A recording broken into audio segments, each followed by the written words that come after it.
คนเฒ่า2 คนส่วนมากก็มีแต่ผู้เฒ่าอยู่แม่นบ่อืมผู้หนุ่มไปทำงานเนาะบ้านเฮานั่นเนาะ ย้อนทุกข์ยาก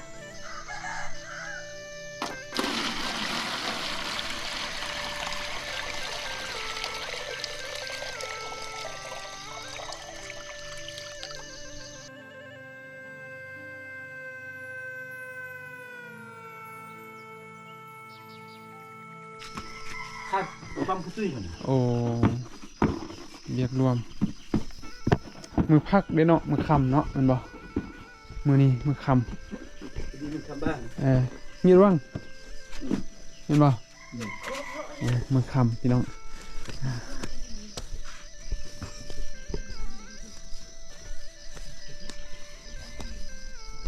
ขึ้นไปนี่ได้บ่ขึ้นไปนี่ได้บ่ได้เนาะ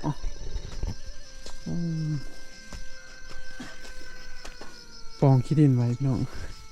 ปองขี้ดินไว้เอาไม้มาปองแล้วกันขี้ดินใส่ดนมันจะแน่นเองเนาะเอาไม้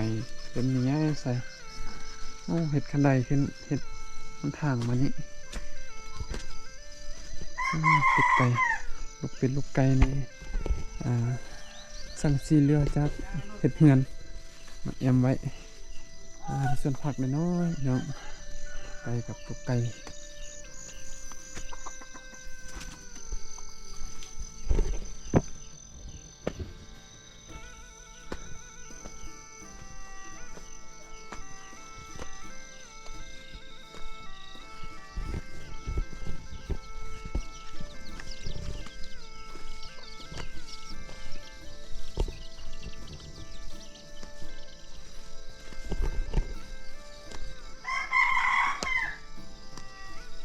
โมเดิร์นลังนี้กันแต่ยังไม่ทันแล้วเนาะพี่น้อง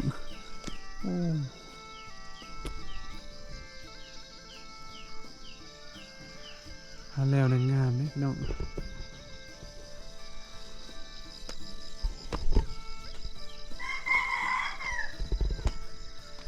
ก็ยังมีเงินพื้นไม่ฝากฟ้าไม่เฮียอยู่พี่น้องแต่ว่าน่าจะเป็นเงินขัว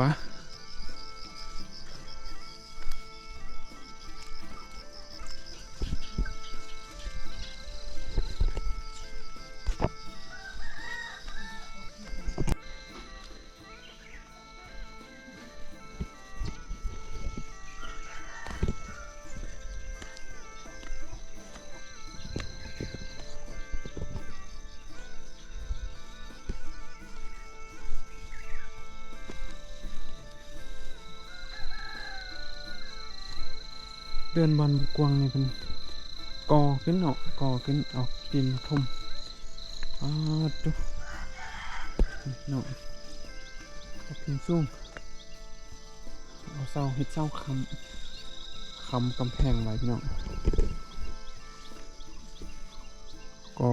ขึ้นเพื่อให้ได้เดินบานกว้างวิวดีบรรยากาศดีพี่น้องอยู่นี่อยู่สุดของบ้าน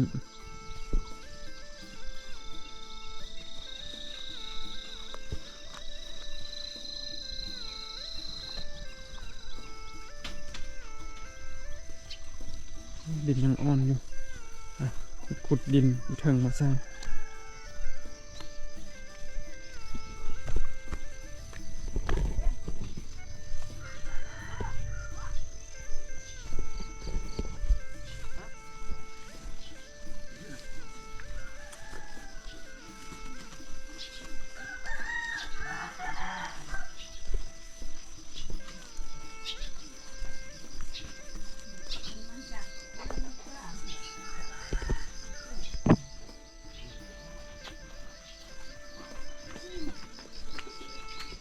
ไปยังเป็นจ้องฮะเอาให้งานบ่เอาให้งานจ้องเห็นยังต้นทาง ด้วยเฮ็ดเขาบอกว่าเขาเอาไปแตกเขา โอ้ ท่อน้ำนะ มีท่อน้ำอยู่นี่ ด้วย โอ้นี่เนาะ ด้วยเอาแต่ในบ้านเนี่ยเคยแนวคุณ โอ้ เดิน ลงมายันฮอดลงพุ่น ตรงนี้กันนาก็อีรถทุ่มที่นี่บอลปลายอันไหนที่คุยกัน ทางรถจักรแดเนาะ น้ำขวดที่นี่นะไอ้นั่นค่ะเล่นเชื่อนั่นอีทุ่มมันที่นี่อีบอลปลายมือเลยเล่นโดนเห็นมีเลาะไล่ตรงนี้จะปนักไอ้ดอกเทนเองนั่นน้ำพึกเขาว่าไหนนาโจตรงนี้ ไปนี้ขึ้นไปนี้ก็ได้อยู่เนาะ ด้วยได้ เอ บ่ อ ในบ่มาเนี่ยบ่มีเส้นทาง อันนี้นะขวด นั่น นี่ ลุกขึ้นไปได้หมดนั่น โอ้ มันขนย่างมันยัดไปขนย่างขึ้นเครื่องฮอดพุ่น เจ้าไปกันเด้อขอบใจ ด้วย ขอบใจนี่เป็นงานลังใหญ่เนาะอืม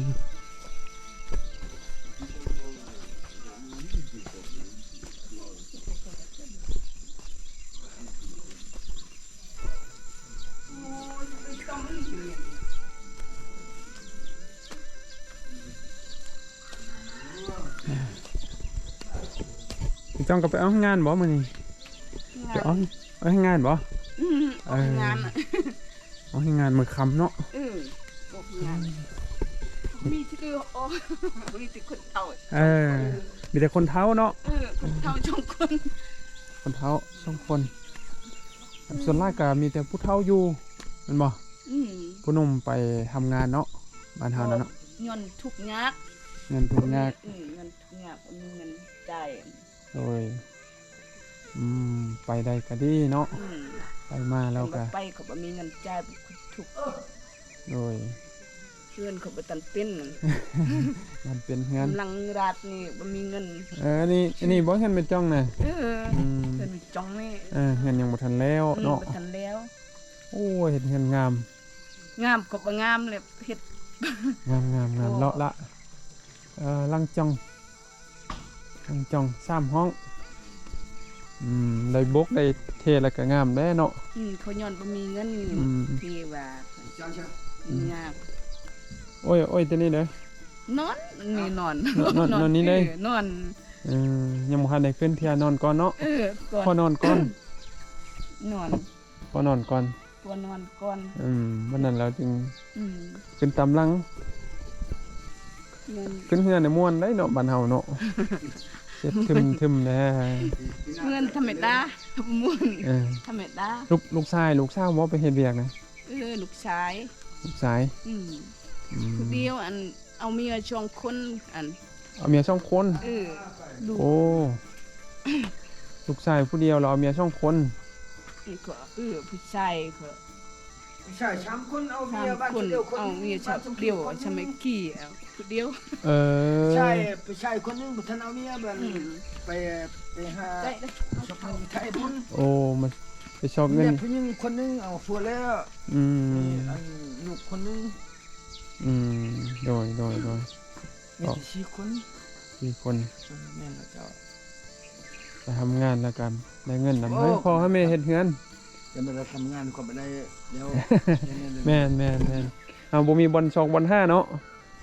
ได้ คนอยู่เวียงจันทน์คนอันชุมขวางก็บอก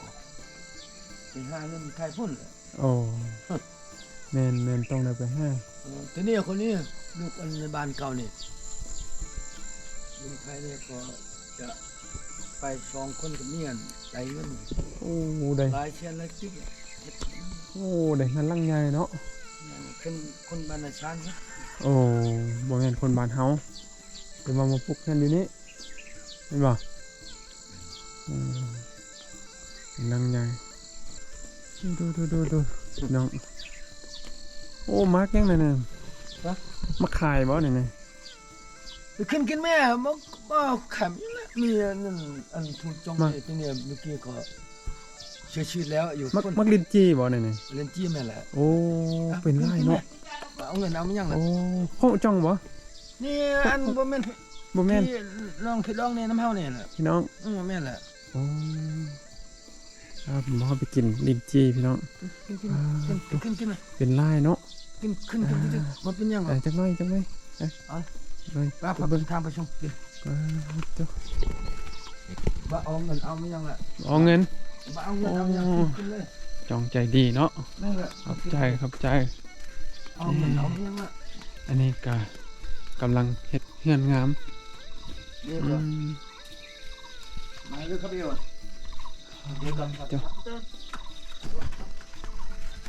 มันเมื่อไม่ใช่นะ คุณกินเลยเดี๋ยวเดี๋ยว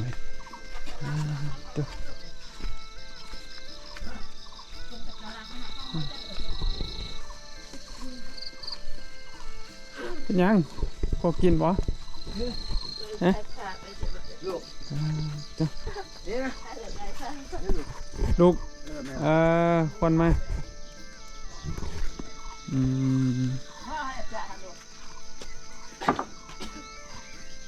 บรรยากาศดีพี่น้องเดี๋ยวนี้จะเห็นวิวทุ่งนาทุ่งให้ให้ก็อยู่กองบานนี้เนาะหน้าก็เห็ดไม้น้อง โรงพยาบาลอยู่โรงพยาบาลนี่ โอ้ดุดหน้าไม้เนาะกรอบหน้าไม้ ของคนอ้วนน่ะ เห็นอยู่ใกล้ๆพี่น้องมี4-5ให้เป็นนาคันใดน้ำบ่อึดเด้เนาะแม่นบ่มันมีห้วยอยู่ถึงมันมาเนาะเพิ่นเฮ็ดสลามอยู่ลุม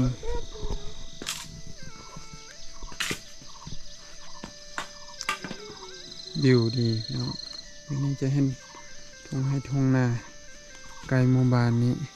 โอ้มากนี่เป็นลายเนาะบ่ได้ค่ายบ่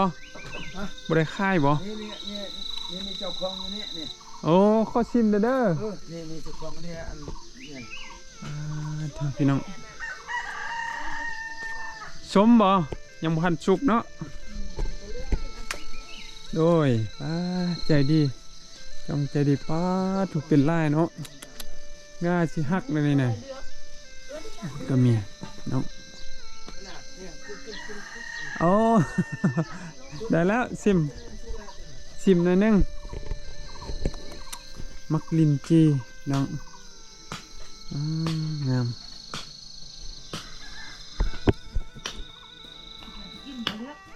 โดยเห็นยังนี่นะขอยังกินต้มเล้าน้ำไฟต้มเล้าโอ้สิท้ากินเล้าดิเนี่ย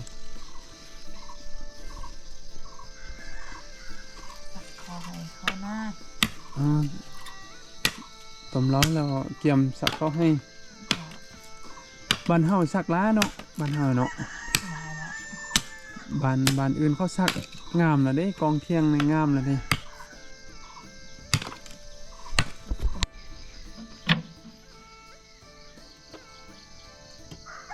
ตอนกินเหล้าเนาะเอิ้นว่ากินเหล้าเนาะตัวนมเนาะกินมีซอยพี่น้องซอยใส่ซอยตรงจากกลหม้อ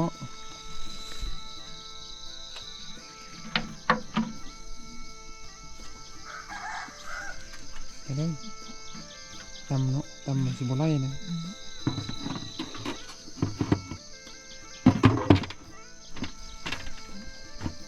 เดี๋ยวเอาผ้าเขียนได้มั้ยบ่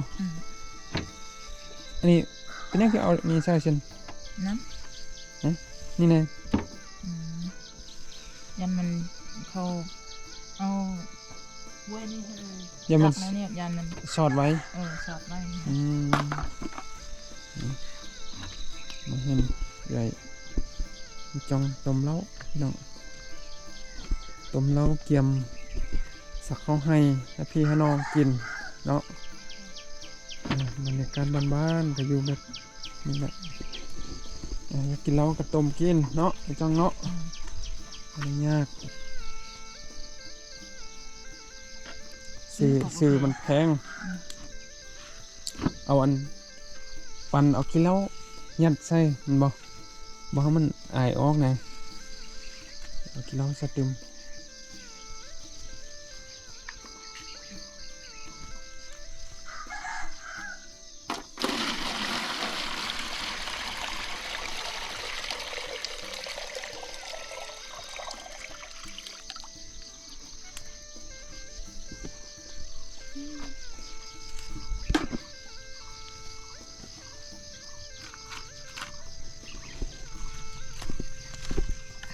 ดังไฟใช่เนาะ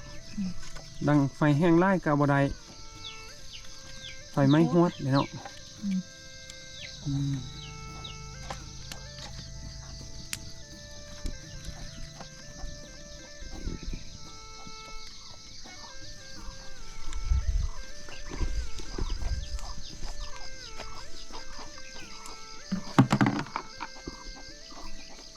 เอาน้ำใส่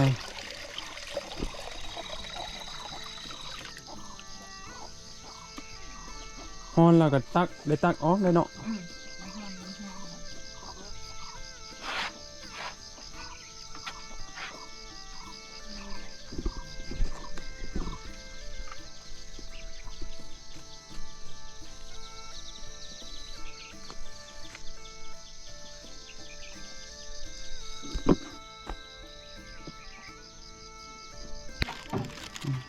ดีมาจ้องเพิ่นเอามักไม้ให้มักลินจีเนาะพี่น้องคนแถวนี้ก็มีน้ำใจใจดีหลายพี่น้องสิขึ้นไปเทิงก่อนเด้อใจหลายๆไปทางนี้ก็ได้เนาะขึ้นไปนี้เนาะเสร็จจะไปทางนี้กันเนาะพี่น้องยันขึ้นไปบ่ได้เอา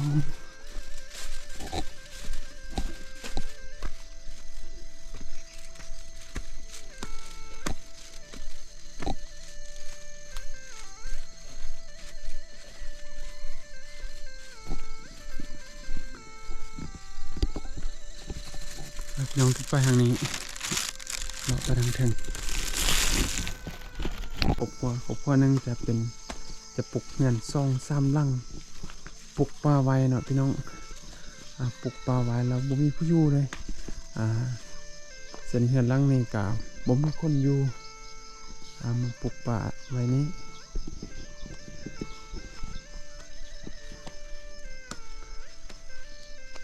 อยู่เขตนี้จะส่วนมากจะชอบปลูกเฮือนไว้พี่น้องปลูกเฮือนหลังใหญ่ไว้ครอบครัวหนึ่งก็2-3หลังเพื่อแขกเพื่อคนมาเยี่ยมมายามเพื่อพี่เพื่อน้อง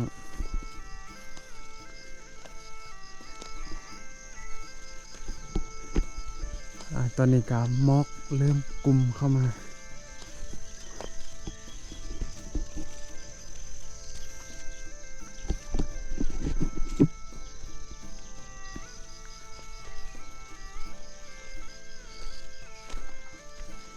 7 โมงยังเนาะ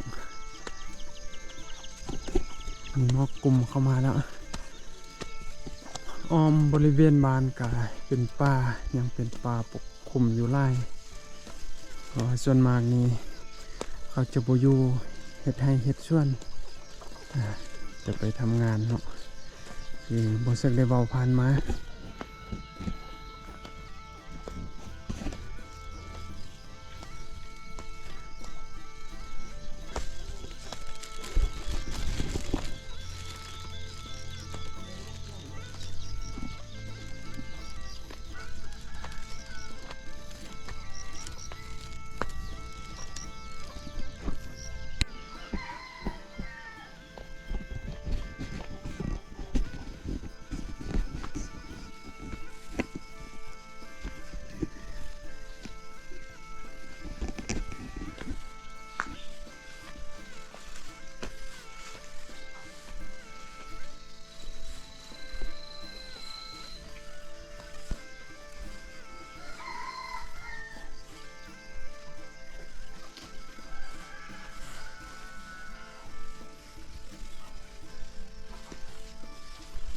ส่วนมากบ่อยู่พี่น้อง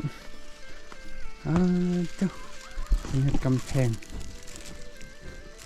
ที่เป็นดินของเจ้าของนั่นเนาะเงินล่างนั้นจะเป็นเจ้าของดินจะแล่ม7-8ออกมาพี่น้องเฮ็ดกำแพงออกมาเลยกำแพงออกมา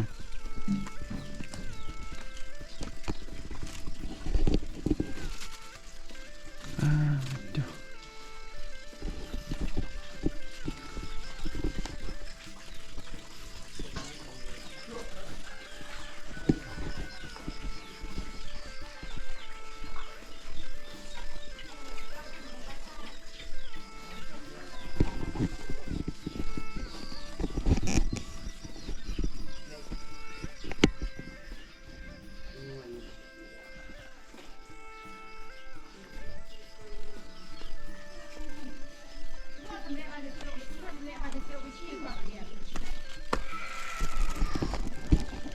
นั่นก็จะเป็นห้องประชุมบ้านพี่น้องอยู่ไกลกับทางเขาทางขึ้นหมู่บ้านเป็นห้องการกุมบ้านเป็นห้องประชุมบ้านเส้นทางขึ้นมาแต่บ้านสามัคคีใส่ขึ้นไปเช้าเดียวพี่น้องยังจะเป็นทางลงบ้านนี่เลยจะเป็นห้องประชุมบ้านพี่น้อง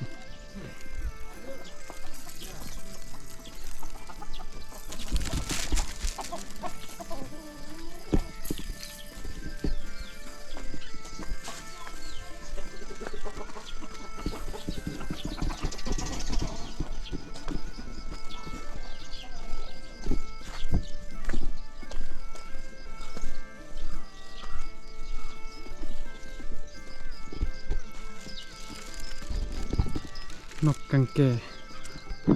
ใครจะว่านกพิราบบอกน่าจะแม่นยองอยู่ลังคางานลังงามๆพี่น้อง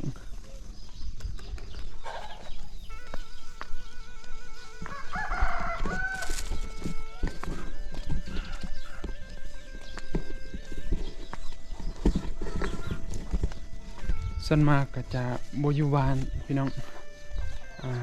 ไปทำงานหมดเหลือแต่ส่วนน้อยที่ยังอยู่บ้านอยู่พี่น้อง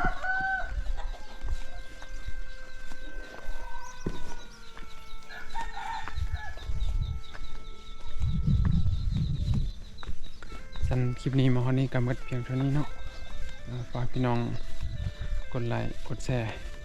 กดติดตามเพื่อเป็นกำลังใจให้ช่องวิถีชาวบ้านเพื่อจะได้เฮ็ดคลิปใหม่ๆพาพี่น้องไปเที่ยวชมบรรยากาศในหมู่บ้านใหม่ๆสำหรับคลิปนี้สบายดี